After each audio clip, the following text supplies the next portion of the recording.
ఈ చెరువు చూడండి ఎంత అందంగా ఉందో. ఈ చెరువు మొత్తం చేపలతో నిండి ఉన్నది. ఈ అద్భుతాన్ని చూడడానికి మన 2 కళ్ళు సరిపోవట్లేదు. ఈ దృశ్యాన్ని మీరు ఎక్కడో విన్నట్టుగానే చూసినట్లుగానే ఉందా?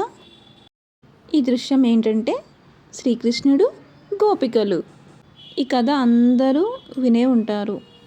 అలాగే కొంచెం ముందుకొస్తే ఎంతో పురాతనమైన ఒక ఇల్లు కనిపిస్తుంది. కొంచెం ముందుకెళ్తే మనకు ఒక దృశ్యం కనిపిస్తుంది. ఇది చాలా అందంగా ఉంది చూడడానికి.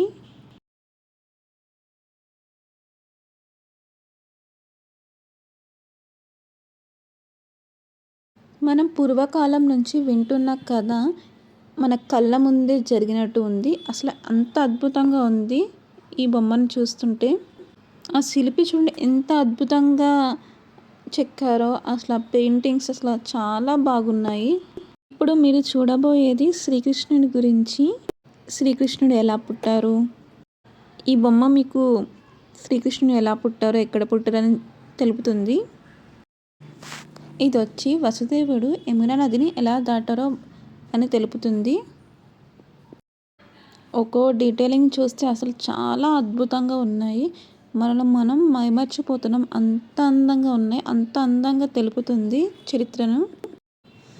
ఇది వచ్చేసి వసుదేవుడు యశోదాకి శ్రీకృష్ణుడిని ఇవ్వడం జరుగుతుంది. ఇది వచ్చేసి శ్రీకృష్ణుడు గోకులంలో ఎలా ఉన్నాడో అని తెలుపుతుంది. ఇలా ప్రతి ఒక్కటి విగ్రహాల లాగా చెక్కి మనకి చూపిస్తున్నారు.